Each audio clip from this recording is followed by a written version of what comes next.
What's going on, y'all? It's your boy June Archer here, the Winner Circle on ThisIs50.com. Today, special guest, known her for 20-something now.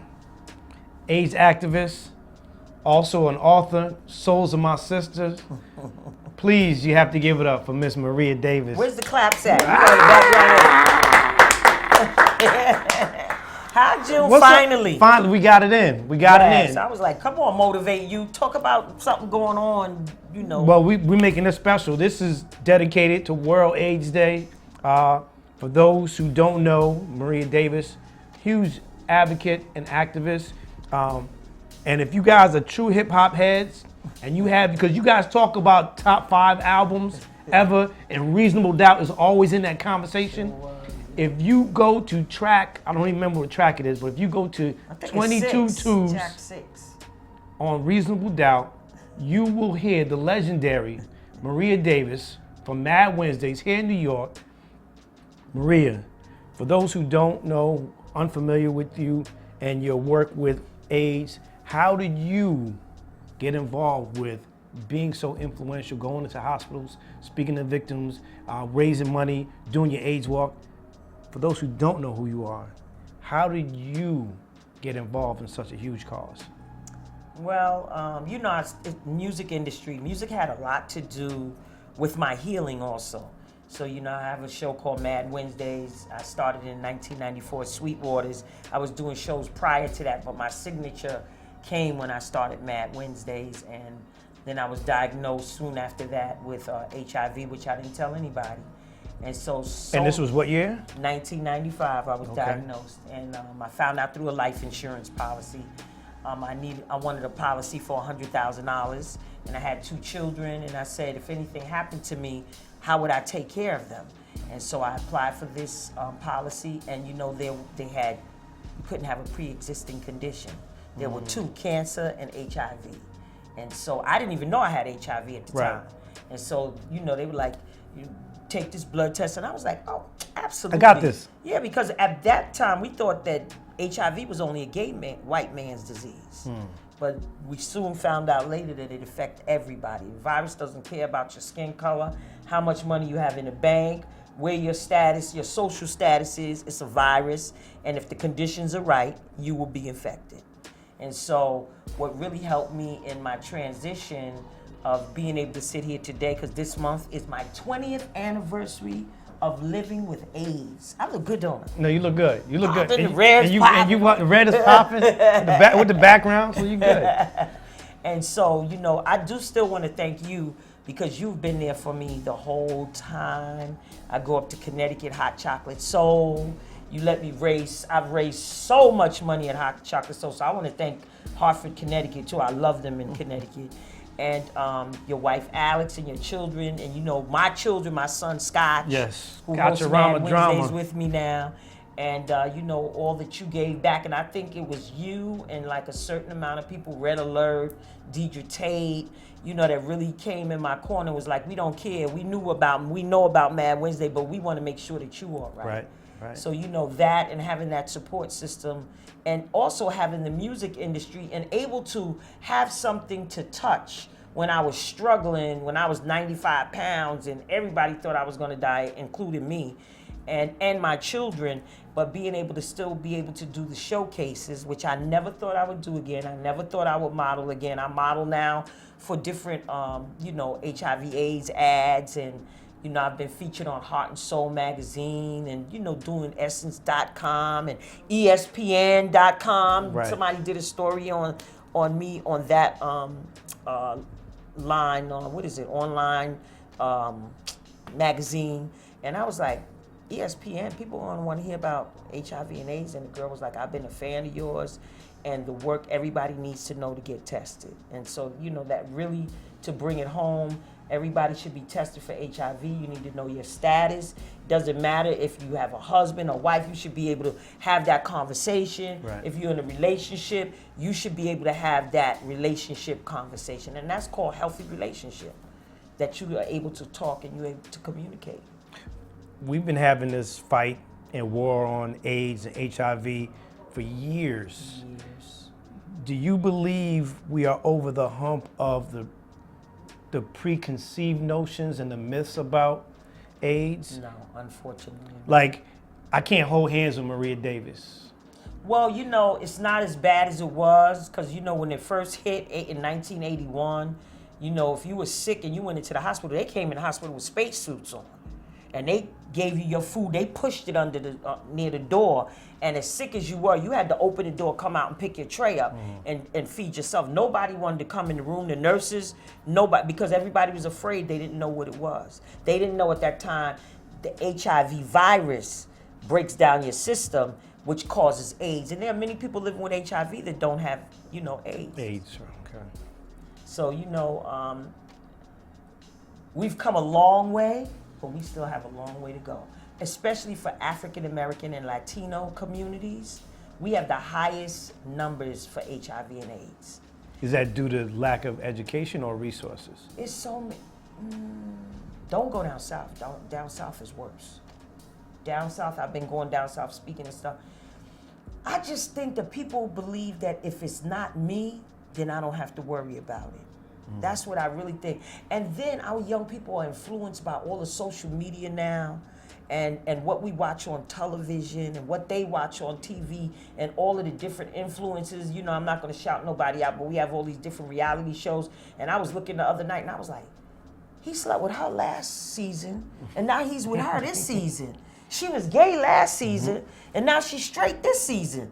So I'm like, what the heck is going on? And nobody talks about protection at all. And then people popping up having babies and all. Nobody talks about using a condom. Nobody, you don't hear people sit down and talk to their partner. So, have you been tested for HIV? But the condom conversation can't happen if you have a baby and pops up next season. You can't have that. That conversation is. It's an old conversation. It's an old conversation. And young people looking like, but you have a baby now. So clearly you had unprotected sex. And you know, we just have to be so careful. Like I tell people, I have to use condoms. I'm in a relationship, I have to use condoms. Why? Because I'm 100% that I'm positive and I take care of myself and I'm undetectable because they have a new campaign. It's called You Equals You. Undetectable means untransmittable. So for the person that I'm in a relationship with, it is a very small chance to none that you will get HIV from me. Because I'm undetectable, that means you can't really detect that the copies of my HIV in my blood system is so low that you can't detect it. So I'm good.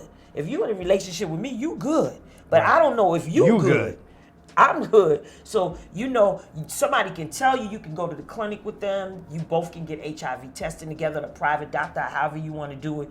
You both can get tested together, but I don't know what you do outside of you getting tested. Because you could test negative today and then tomorrow or 3 weeks later test positive.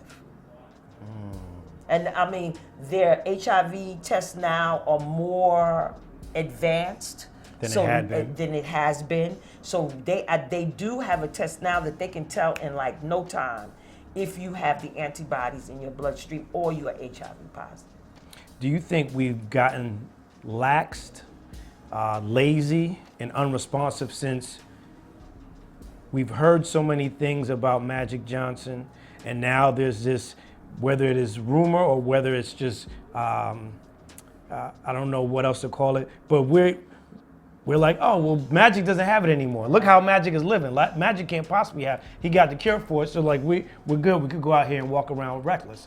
Do you feel like we've gotten lazy because we've seen him as the poster child of Absolutely. it, and he's... Absolutely. And the problem is Magic Johnson has resources that we don't have. So he can hire a chef. It's all in your diet. It's how you think. You know, if you think death, whether you're HIV positive or not, whatever, cancer, whatever, you know, domestic violence, whatever you going through, life happens. And you have to think life for you to live. Either, what does it say? You either live your life or you die. One or the other. And you have to determine what that factor is going to be for you. Whether you have HIV and AIDS or you don't have it. Whether it's just life suicidal. You know, Max talked about, you know, him contemplating, he was bullied and thinking about suicide. But you know, you have to know that life is so wonderful and that there's so many things to live for. We can't focus on celebrities, because I think we're doing that too much. Our children are doing that. Everybody's disconnected. Nobody has conversations anymore. People sit at the dinner tables in restaurants and they supposed to be having a conversation and they texting on their phone and all that kind of stuff. You know, we have more now, but we don't have nothing. We connected to ourselves. We're not connected to each other. So, you know, back in the day, I grew up in Mott Haven Projects in the South Bronx. If somebody didn't have food, they knocked on the door. You don't have no food? It's okay. We cooking. Everybody's eating. We don't have that mentality anymore. And, you know, people, we could talk about circumstances in life and all that, all we want. But do we have each other? Do I have your back? You always have my back. And do I have your back? And that's the most important thing. And how do we love on each other to love a person back to whole health? And that's the most important thing. Not just the HIV is not who I am and it does not define me. I'm a bad black sister, went back to college, have my bachelor's degree, have 2 grandbabies, have 2 very successful children. And that's what living in life is about. Right. I want to ask this, and this may be personal. I think one of the reasons why you fight so hard is a young man by the name of Kenny, who was in the R&B group Intro. Yes. Every time we see you, you have a box, and on that box, on the side of the box is a Kenny Green, yes. picture of Kenny, a great songwriter and artist. Absolutely. And he lives only because you fight. Yeah, every year AIDS walk, his face. People are like, why you got his face on there? Because it's not about me, it's about him and all the names on my t-shirts and all those that I passed on, and also inspire and encourage those that are living with HIV. We have a World AIDS Day event at Convent Baptist Church on Saturday, World AIDS Day, and I was giving out flyers at my church, First Corinthian Baptist Church, and I didn't particularly get this lady a flyer, and she heard me telling someone it's World AIDS Day, and she said, I'm bringing my nephew. He just got diagnosed with HIV and he wants to kill himself. And then I went on to tell her that I'm going to give my testimony and other people. I have a young sister that came here from Texas, and she moved here, and she used to be I don't want to say prostitute because that's not a good name. She just used to be in the life. Young girl, she's HIV positive now. And she's coming to do a poem, oh my God, a beautiful poem on living with HIV and people taking advantage of her. And so, you know, we are here to inspire each other and to make sure that we are all well, that our children are well. And, you know, whatever happens in life, don't take that one thing and live for that one thing. Put it in the back of your head. Forgive yourself, because it's very hard for people to forgive. It was hard for me to forgive myself. Like, I'm a black woman, Mad Wednesdays, everybody wants to date me, and that was a little chuckle too. You know, that's how I get money out of people. I'm like, if you don't give me some money, I'm gonna tell people you slept with me. People are like, Maria, that's so cool. No, but that's what life is. You gotta enjoy it. Enjoy it. Yeah, people can give age jokes all day. Maria, you not offended? Heck no, because I'm living hearing it. Right. And that's what it is at the end of the day. So, you know, I love life. I love Mad Wednesdays. You know, I have Mad Wednesdays every 3rd Wednesday at the Shrine in Harlem. And, you know, that's a black-owned restaurant along with Yatanga next door. And they have another restaurant called Sylvana's. The food is awesome and excellent, but it's one of the last music venues. So I have a live band as well as I have a DJ. And Carl Brown, whom we share. Playing my keyboard. Musical director. Yes, Carl's been with me since 2000. Crazy. Yeah. Soul Cafe, Esso's, Country Club, Bar 85, Fat Boys on 14th. You've been around. You've been around. Yes. How do you find the strength to continue to fight? When people like you ask me to come into interviews, and, you know, I'm able to tell my story to help someone else heal their pain, whatever that pain might be. I went to a college and spoke, and some young guy came up to me and hugged me and said, I have Tourette's. And I was like, and what does that mean? That means nothing. That means you are here, you're hugging me, I'm hugging you back, and you're gonna be all right. So that's what we're here to encourage people and let them know that they're gonna be all right. Whether they have money or whether they don't have money. Money does not describe or or tell the story of who you are. Everyone has a story, and everyone should tell their story, and that's important. I don't think y'all caught that, but for those who are looking for resources, where can they find them? Even outside of New York, where can they find? You can go to AIDS.org. That's one. I also work with an organization called the National Black Leadership Commission on AIDS, and they're up in Harlem. You have Deborah Levine, my good friend, because I did Here and Now yesterday, I was telling you, and she works with ACREA, which is right down the block, GMHC, Gay Men's Health Crisis. You know, all of these organizations are resource organizations. And she also works with young people with an organization called Loves Heals. And they go out and they educate young people throughout the school system on HIV and AIDS and STDs. We can't just focus on HIV and AIDS. Right. STDs, STIs, you know, hepatitis C, which is curable now. But then you have herpes. You also have 2 STDs, gonorrhea and syphilis, that are resistant to the antibiotics out here. So it's not about just going to the doctor and taking antibiotics anymore. They have to figure out a regimen for you to take. Right. And you pray that it'll work for you. So we all need to be sexually responsible. We need to talk to our children, have that uncomfortable conversation. Even in the churches everywhere, we have to have that conversation. Because people try to blame, it's the church fault, it's the pastor's fault, the people are mean in church. No, they're people. And those same people that you meet in the church is the same people you meet at the bank, in the restaurants, in Macy's, in all the different places. The church is just a building, but the Spirit lives within you. You have God in you, and it's up to you to show people what God looks like from how you treat them. What do you say to the person who is looking to hurt themselves because they may have AIDS? Maybe they can't find enough money to pay rent, mortgage, or put their kid through school. What word of encouragement can you give that person that's listening or watching today that will get them through? Educate yourself about HIV or AIDS, whatever you're dealing with. Education is the power, the key. Prayer, that's first. And know that your life is more than your disease. And seek help.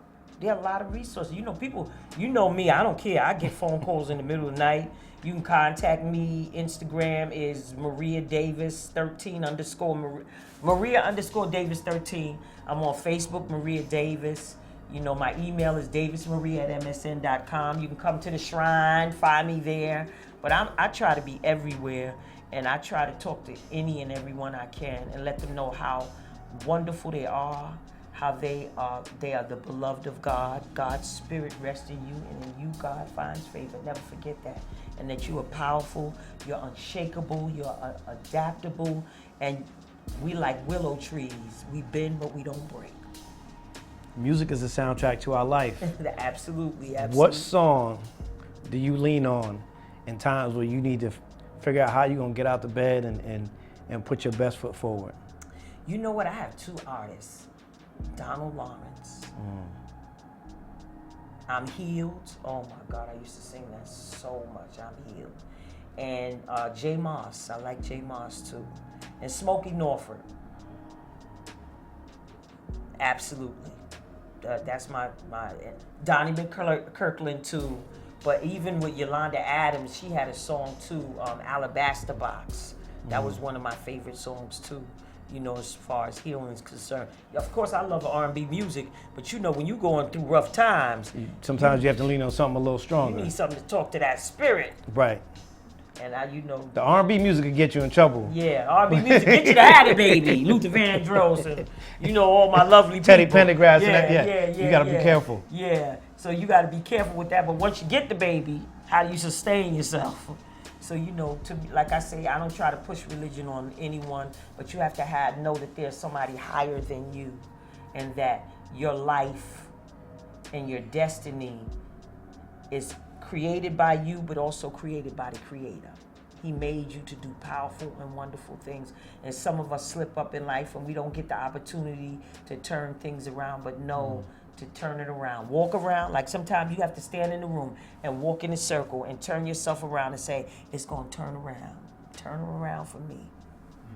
If you're watching, you're listening, it's going to turn around for you. It's going We to turn promise. around for you. Surround yourself with like-minded people. Get the village concept back in the environment that you stand in, and prayer and meditation helps. This is June Archer, Maria Davis, The Winner Circle. Winner Circle.